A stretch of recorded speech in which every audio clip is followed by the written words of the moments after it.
Whenever I tell students to group up for an activity, I get several different reactions. One is, okay. Another one is, whew, yes, I love activities. And then there's also the the exasperated sigh that communicates that that person really doesn't want to be a part of a group today. Everyone's been a part of a group. Some people love them, some people like them, and some people hate them. In this video, we're going to talk about groups and group communication. We'll talk about, well, what is a group, the types of groups that we get involved in, characteristics of a small group, ethical group communication, and disadvantages of groups and how we can overcome them. First things first, what is a group? If we were going to look at a definition, it would be a collection of individuals who influence one another. So anytime you are around people, a collection of individuals in this case, and there's some influence, you're in a group. This group will have a common purpose. Sometimes that purpose is very clear, such as a work group, and sometimes it's not so clear, such as maybe a family group or even a friend group. In most groups, everyone takes on a particular role. Sometimes those roles are designated just by, if you're in a family, maybe you're the son or daughter, the mother or father. Other times, those are more formal roles, such as maybe the president of an organization. Keep in mind that all group members are interdependent. This means that one person's actions will affect the group.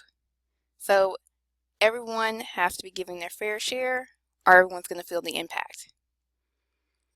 And traditionally, groups will interact together. How well that group functions may also be a factor in how well you interact together. So why do we group up? There's a psychological and social need for humans to group up. Think about the early tribes of humanity. Even back to caveman days, groups are usually stronger than the individual, whether it be physical protection, such as if I'm by myself, I may be a target, but if I'm in a large group, my large group is more likely to be able to protect ourselves from a predator. Or maybe even it could be the physical need of food. If you were in a caveman group and one person was really good at planting things and making sure that we had food that month, that sounds like a win-win for the group. If somebody was really good at making fire, again, another win-win for the group. So in general, we use groups to help achieve our goals. For the most part, there are some goals that we cannot achieve by ourselves completely. We need other people and maybe their experience, their knowledge, even their information that we don't readily have access to help us achieve our goals. Now, as I mentioned before, there's a need for security, even in today's time. We generally feel safer when we are with a larger group as opposed to just by ourselves. You may have heard or seen jokes about girls always going together in groups. Well, again, going back to this need for security. They are better protected in a group. Groups can also give us a positive social identity.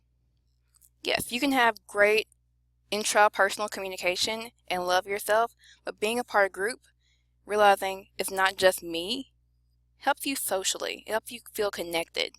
And we all, as human beings, love to feel included. So let's talk about how groups form and develop.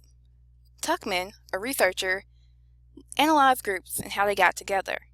He came up with these 5 stages. And they're easy to remember because they rhyme. So first, there's forming. So this is the initial reasoning for why the group needs to get together. Take, for example, a class project. Your teacher says, hey, you need to group up in 4 to 5 people. You realize, okay, let me find my people. You get together and you form your group. Then there's storming. This is where you start testing out who's going to do what, trying to assign roles. Things may not be so easy here because you're still dealing with different personalities and trying to find how you guys fit together or maybe not fit together. But then you norm. The roles have been assigned, people know what they're doing. You get into a nice flow of how you guys operate as a group. Then performing. This is where you start getting your tasks done. And then lastly, adjourning. So adjourning may mean that you have done your task and you are no longer a group. Or it could mean you finished that one particular task and you need to find a new task and start the norming, performing process all over again.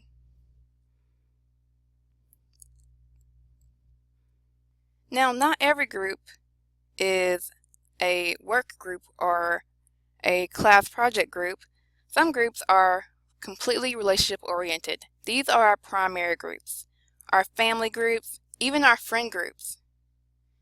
But yes, we do have those secondary groups, our task oriented groups, such as our work groups and our community development groups, such as when you volunteer. Regardless of which type of group you have, a primary group that's relationship oriented or a secondary group that's work oriented, task oriented, a group culture will form.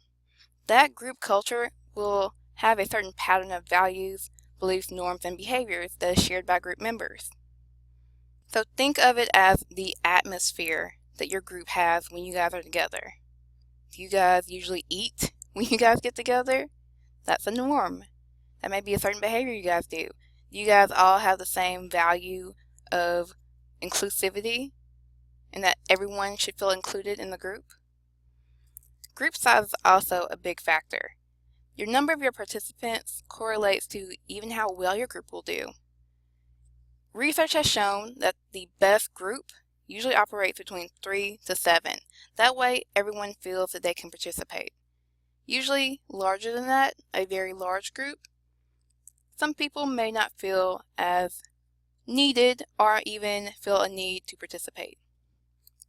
And then there's those group norms, the expected and even shared ways group members behave. At times this can be written out rules such as, we will do this, or it can just be what generally people expect of you. Most of the time, the group norms that are expected and not written out are the ones people usually want followed the most. Then there's the characteristics of small groups. I mentioned earlier that these people are interdependent. If you've ever been in a group and one person did not pull their fair share of the work, you felt the interdependence. You thought, my grade will be affected by this person. Therefore, they need to pull their own work. Again, that's interdependence. Commitment. So, how committed a group is to each other and the work that's being done will be a key indicator of if that group will be successful. At times, you also want your group to be cohesive. You want your group to feel like, yes, we have a good vibe here, we gel, we click, we work well. And your textbook mentions that gender makeup can affect small groups. At times, it says that when you have a mixed group of men and women, that some people tend to assert different roles. Traditionally, that may be the men being more assertive and doing more task-oriented roles, and then at times where the women may be less assertive and doing more relationship-oriented roles. Be aware, gender is not a hard, fast truth. There can be a woman who is very assertive and a man who is less assertive. Regardless of if you have a mixed company group or a group that's all women, all men, there are ethical behaviors that you want to have in your group. Those include that group members need to conduct themselves with honesty and integrity. They need to be truthful, and if they say they're going to do something, they need to stick to it. Group members also need to keep confidential information that's shared in the group confidential. Don't go spreading business from group members that isn't yours to be sharing in the first place. It kind of rolls into using information ethically. So try to avoid conflict of interest where something you know because you're a part of the group may benefit you in an unethical way. Also think about group think. Yes, you want your group to be harmonious and click and love each other, but You also want there to be a harmony that fosters creativity and open-mindedness, and that doesn't shut down any new or different ideas. When you have groupthink, people are so harmonious and they start to think, yes, everything we do is perfect, we're powerful, we're very moral, we don't really need any outsiders. This can lead to some closed-minded ideas, and people who may have some varying ideas may feel a pressure to just conform, to be a part of the overall group and not speak up. And in that way, you lose out on really good ideas that can help the group. Be aware of other disadvantages, such as group work can be really time-consuming. At times, depending on what you're doing, it may be easier to do it by yourself as opposed to get feedback from the group. And even depending on the size of the group, there's going to be varying interaction, and at times, large groups especially, not every group member is going to have a chance to participate and give a 50-50 vibe of, yes, I'm contributing just as much as the next person.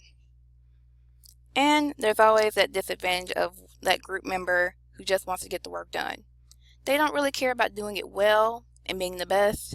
They just want to get a C, or just pass, or just turn something in.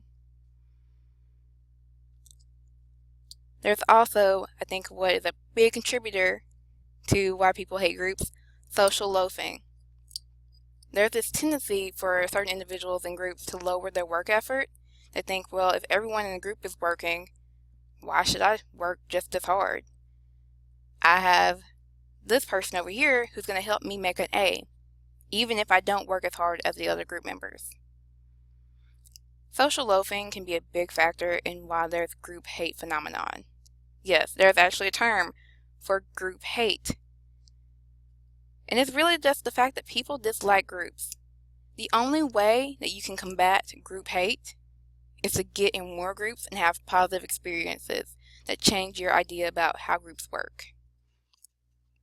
So regardless of if you are that student who says, okay, I'll group up now, or that student who says, yay, I love groups, or that student who goes, another group work today, ugh.